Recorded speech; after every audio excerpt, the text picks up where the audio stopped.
You're listening to a fight against free kill laws from AMP Media Production Studio. Welcome to the Fight Against Free Kill Laws with Ed Salazar, where we give a voice to those who have suffered firsthand from medical malpractice. In Florida, families devastated by medical negligence are left without justice because of a law many don't even know exists. Florida's free kill law prevents families from holding doctors accountable. These are real stories with real loss and no justice. Contact Ed at 561-239-2417 or visit afreekill.com. Today we uncover the truth, share real stories, and demand change. Good evening, friends, and welcome again. Appreciate you taking the time to listen to our program. We have another very, very powerful story, yet another victim of medical negligence in the state of Florida, and another family that has to deal with this horrible law that we call the free kill laws. Our guest is Travis Creighton. Can we bring Travis in, please? Hey, Travis. Hey, Ed. Hi, Ed. And right now, in fact, you live in the Sarasota area, correct? Tampa. Tampa. All right. Yep. And you have driven up to Tallahassee, where you are right now, and you will be attending a legislative session tomorrow. Correct. House Bill 6003. Very good. Very good. Well, I applaud you and everyone else that is up there to represent us for this cause. So in your family's case, we're going to talk about what happened with your mother. Tell us a little bit about your mother, and can we bring up that first picture, please? Mother was a wonderful mom. She was very caring. She was a stay-at-home mom. So grew up very attached to her. She was an organist for our church for my growing up years, and was a wonderful grandmom to my children. Raised my brother and sister to be awesome people, and a loving wife to my dad. The picture that we have up right now, that's your father, your mother, and my two daughters, Emily on the ground and Christina on my shoulders. It's a wonderful family. You can see there's a lot of love there. Okay, now you have incredible notes. I was looking over all the data you sent me. My gosh, we're going to try to break it down here in a manageable timeline. So, on 9/19, your mother called you, telling you that she thought she might be having a heart attack. Correct. About 3:09 in the morning, I receive a phone call. Says Brett. She called me by my middle name. I think I'm having a heart attack. I need to go to the hospital. I live about 5 miles away, so I quickly go over there, pick her up. She's waiting for me at the garage. We're not even in the driveway 15 seconds, and we're on the way to the hospital. We're there very, very quick. Okay. And on arrival to the emergency department, how'd things go? They did the triage, started doing, the typical vitals, and come to me to do the admissions, and everything goes smooth, and then we wait. It becomes a waiting game after that. But did they acknowledge, did the nurses, the physicians, they acknowledge that, your mother most likely had a very serious situation? Well, they can't say anything until they get the second round of troponin test. They're looking for the cardiac enzymes to elevate, to see where they're at. So until that second test is run, it's just speculation. They have the initial one, the levels were low. So I guess that, if they were high, they probably would have known right away, but they were still low at that time, that initial test. So they had to wait to see if they would elevate or not. And they did. So when they decided that she should be admitted, what was the prescribed course of action? Well, they put us in general population, I guess. Nothing critical care or whatever that I could say. I base that on the fact that there was a transfer order that came later for the PCU, which is Progressive Care Unit. And at the same time, there was a two-part order for heparin consisting of a bolus and a drip. And about that time, within 12 hours of being at the hospital, the first adverse medical incident occurred. And that consisted of the pharmacy rejecting the doctor's order for the heparin because the doctor overprescribed it. And it took 3 hours, over 3 hours, almost 4, to have that order corrected just so it could be administered. So the order was for a heparin bolus to be followed by a maintenance drip, correct? Correct. Two parts. Step But one was the bolus. That's not what happened? Correct. Step one was the bolus to give immediate relief. Step two was the drip to maintain therapeutic levels. And what the nurse did that reported the doctor for the adverse incident, reported the adverse incident, she administered the step two drip before the bolus. So my mom had to wait an hour, how long it takes for the drip to finish, before she got the real bolus to start kicking things off in terms of relief. Now, the nurse did not file another adverse incident report on herself for that error. And the important thing is heparin, when you start it, stop it, or change it, you have to have a witness. And so the witness and the administrating nurse both made the error of reversing the order of step one with step two, and then both of them failed to report it to risk management, who then failed to report it to the physician or the patient. And it says it right there on the very first adverse incident order, the physician was not notified. Okay, well, she finally gets to the room, but she doesn't go to progressive care unit. She goes to a med surg floor? Correct. She goes to whatever your basic level floor is, yes. Yeah. But was she being monitored? Were they at least, monitoring her? There was telemetry being done, but I could see PVCs occurring, and I raised question of them, but for the number of PVCs that I saw, they weren't showing up in that frequency in the medical chart. So I might see them continuously throughout the day, but I only see 1 or 2 instances in the medical chart regarding those. So Okay, I don't know what their algorithm is for recording that. So day one, she's in the med surg floor, but on telemetry. Okay, day 2, 9:20.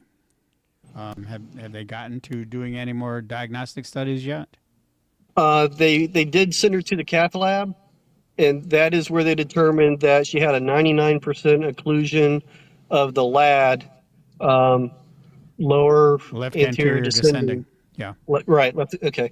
And that I found out later is commonly called the widowmaker. Right. Which it was never described in that manner to my wife, to my mom, of how serious it was. When the doctor, I'm getting ahead, but when the doctor goes to get consent, never once describes it as a widowmaker, just describes it as, it's serious, but nothing more than that. Okay, so she has very, very serious coronary artery disease. They now the plan is to send her for coronary artery bypass. Right. The plan is to perform a cabbage surgery, Lehman to LAD one time, and she signs a consent for surgery, but that consent is never acted upon by the doctor whose name is on the consent. Instead, they end up delaying it for 3 or 4 more days before the surgery actually occurs. Additionally, they never pulled my mom's medical history from USF Health, which is directly across the street from the hospital. And my mom, 4 months prior, had a full cardiac panel, a stress test done. And so all her recent records were right there and available, and they never pulled them. So now, now we're into day 3. Okay, well, we're kind of one important part is the all the records for the drip. They are indicated as being performed for like 7 hours for one order, 10 hours for another. They were all entered within a 2-hour period of being performed. So if the medical record is to be taken as being accurate, the nurse performed 10 hours worth of dosing of heparin in a 2-minute period and never filed adverse incident reports about them. Okay, so now we're on a big hurry up and wait. We're there. My mom and I are joking about did they forget us or not, because so much time has gone by with no one entering the room. This would probably be the time where the drip was being done, but the nurse was never doing her hourly rounds, and so she was getting paid for not actually doing her work. Because I ended up having to call my sister when my mom's chest started hurting again because I couldn't find a nurse. A nurse? My sister at the time was an Army nurse up in Augusta. I see. So I called her.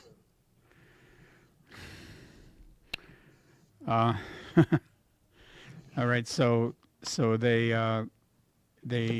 get her into surgery. They perform the bypass operation. She's in ICU, and I think we're in what the 5th day of the hospitalization. Right on the 5th day, the 23rd, the day she died, sometime between the stop of surgery and just after arrival in the PACU, she has apnea. She stops breathing. And after that point, they still decide to extubate her. And in the medical record, it's extubated outside of parameters. And it says that.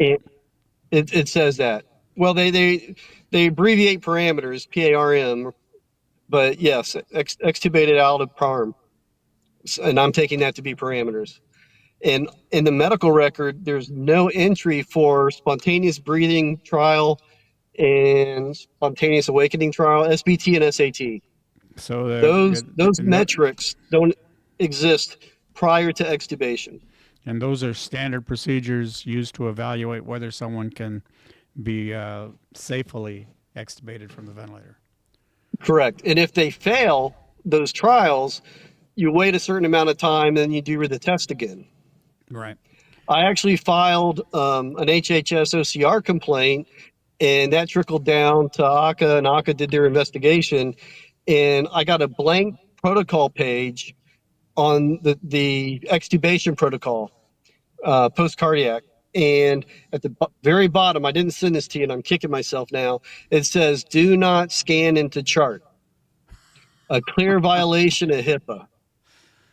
An absolute clear violation of HIPAA right there on the document. And it's got the patient information, so you got the PHI, and you got the parameters that you're supposed to record. So it's got the medical information. It qualifies as a HIPAA record, and it states not to scan in the chart. Well, I'm unfortunately, my family is familiar with this type of baloney. We had a similar situation happen when we requested medical records for our son's case. Okay, so tragically, your mother continues to decline. They order TEE, transesophageal echo, right? Yes. And correct. During this diagnostic test, she codes? Right. Well, I guess the test is ordered because of the code. They had originally ordered an X-ray, but I guess because of events, they then changed it to a T as part of the advanced life-saving process. And my research on that shows there's about 22 standardized images that's taken to get a full view of the cardiac area. And I only have 18. And if you look at the serialization of the images, there's 4 missing. Yeah, I saw that. And no so I've been trying to explanation get for no explanation for those views not being there, correct? Correct. No explanation. And interesting, if you look at those views, you'll see one view is totally of no data, yet they retained it. So if you're deleting images because they're bad, why would you retain that other image that has absolutely no data in it? Okay, so your mother is having serious chest pain. They admit her. They order interventions, heparin therapy. It's that order is mishandled. There's a delay in getting her into the proper nursing unit. There's a delay in getting her into the cath lab. When she goes to the cath lab and they have documentation that she has serious coronary artery disease, now there's a delay actually getting her to surgery to repair. Well, the surgery was performed as scheduled on the second time, but not the first time. Right. Because on the first or second day we did the consent, and that doctor, I guess, had golf to play or something, I don't know. But on Friday, he was no longer available. So then a second cardiac had to do an interview with the patient within, say, 24 hours. That was done in the 11th or the 23rd hour, and then that delayed further because now they scheduled the second surgery that actually occurred. You know, I thought hospitals were 24/7. You know, I don't know why there was such a delay. But the thing about the transfers is the first transfer was never performed to the progressive care unit. That was issued on the first day at the time the heparin was done. And while it's marked completed, it was not the transfer that was actually done. Another transfer on the 22nd superseded the first one to transfer to the exact same unit, the PCU. So if the first one was done, there was no need for the second one. So the second one existing is proof the first one didn't happen. Then if you look at the medical billing, the hospital billed for the 19th, 20th, 21st, and 22nd, I think, at the lower rate, and on the final day they billed at the higher rate. So that was, I believe, to avoid a False Claims Act violation, which is federal law. But in the medical record, they're off by 1 day.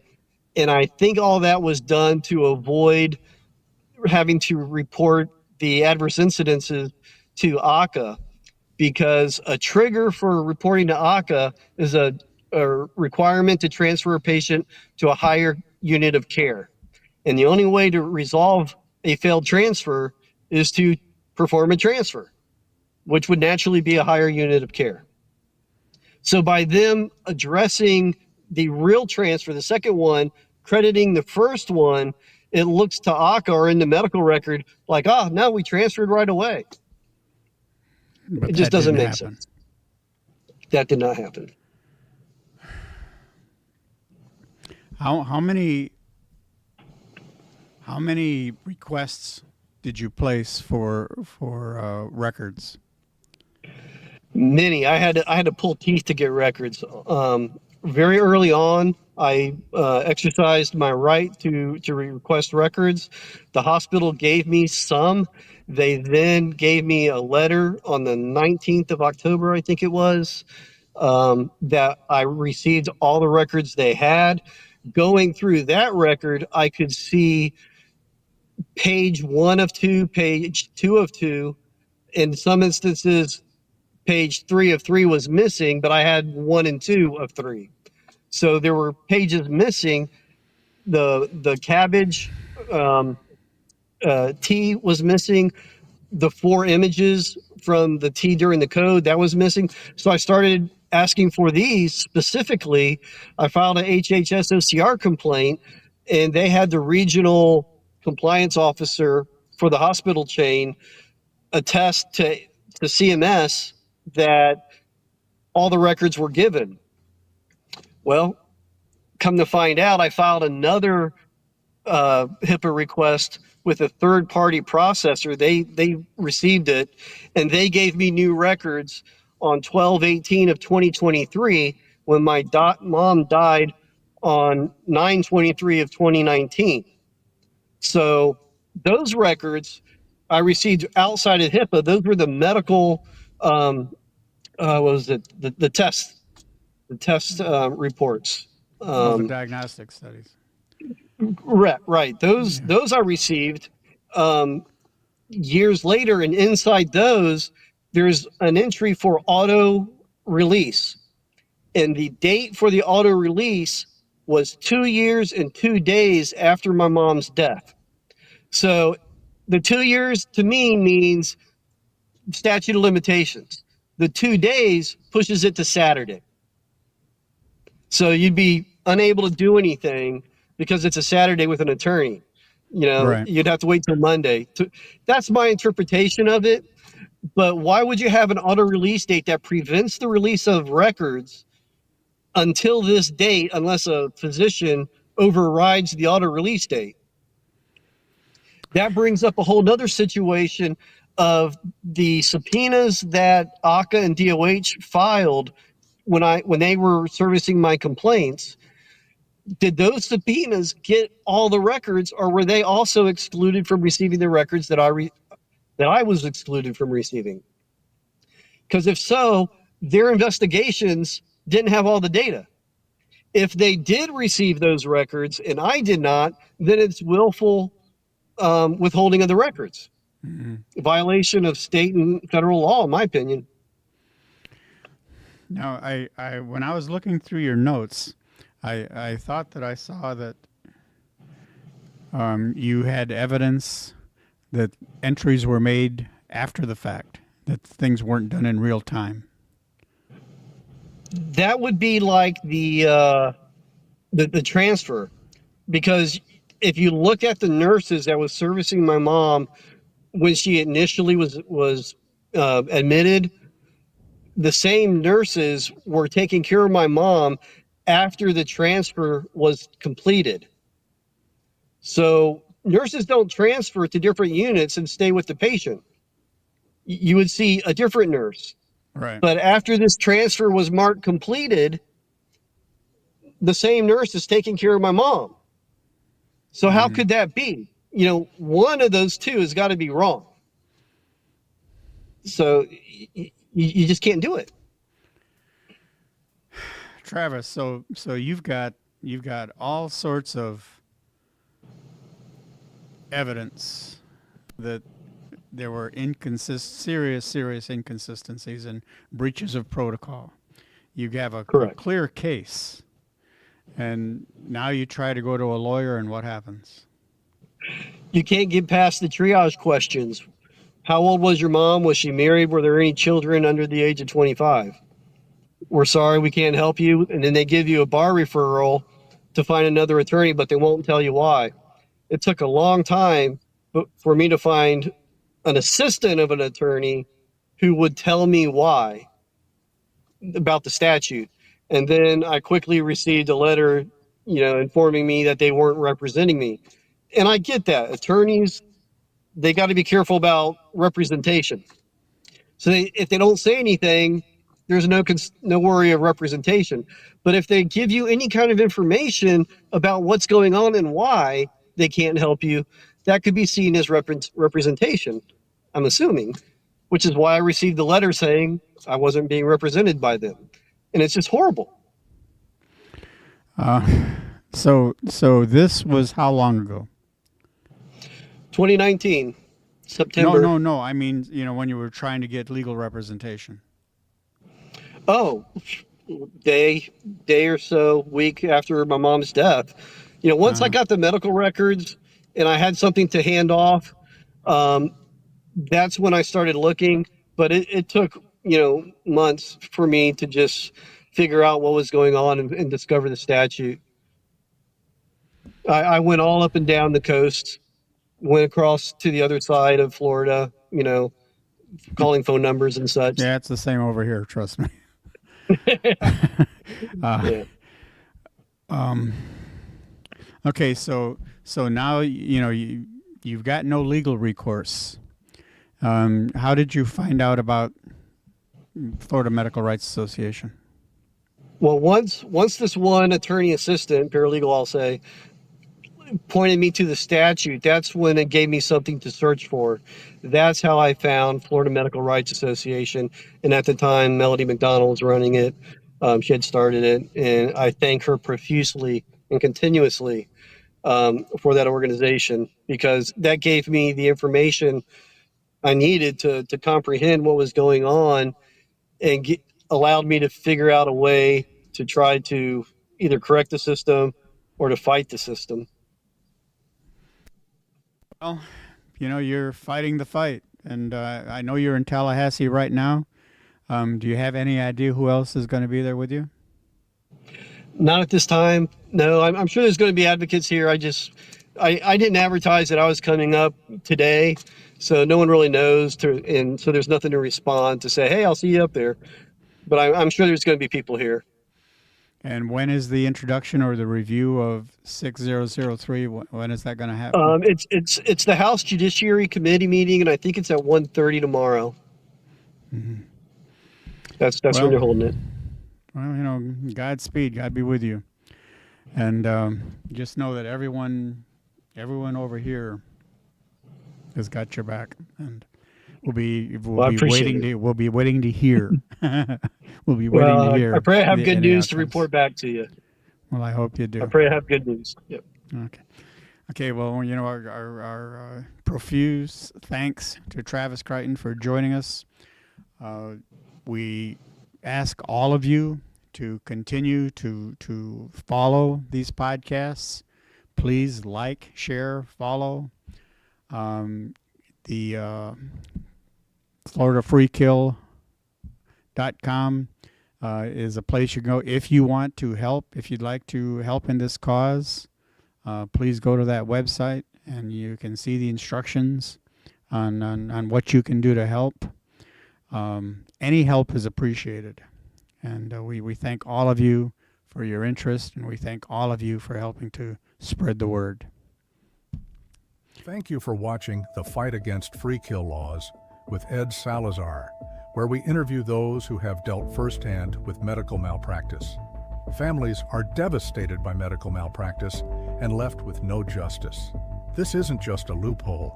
It's a failure to protect the ones we love. It's time to change the law. It's time for accountability. Contact your state legislatures, visit afreekill.com for more information on how to help, or contact Ed at 561-239-2417. Because every life should matter. You're listening to A Fight Against Free Kill Laws from AMP Media Production Studio.